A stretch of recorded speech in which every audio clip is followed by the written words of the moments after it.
Selamat datang di pertemuan ke-6 mata kuliah kepemimpinan, masih bersama saya. Untuk pertemuan kali ini kita akan membahas 3 subbagian. Yang pertama adalah kekuasaan dan politik organisasi, yang berikutnya adalah jaringan, dan yang terakhir adalah negosiasi.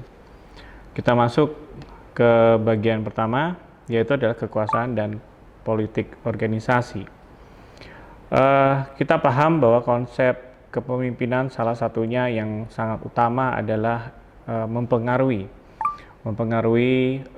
orang lain, dalam hal ini bisa stakeholder atau kemudian bawahan, agar kemudian mau bekerja sama dengan pemimpin tersebut. Karena pada esensinya, pada dasarnya, pemimpin menyelesaikan sebuah pekerjaan melalui melalui perangkat, atau kemudian ada set of tool atau seperangkat alat gitu ya, seperangkat sistem, di mana di dalam sistem itu kemudian ada keterlibatan sumber daya yang lain, sumber daya manusia yang lain.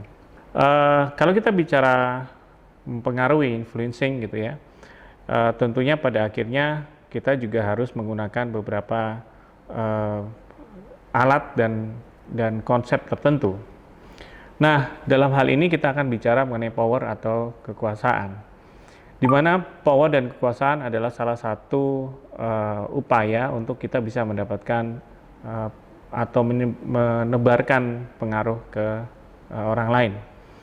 Ada 2 sumber power atau kekuasaan. Yang pertama adalah sumber kekuasaan yang diperoleh karena posisi seseorang. Yang kedua adalah sumber kekuasaan yang diperoleh karena ada resource di dalam individu itu sendiri. Kita bahas yang pertama.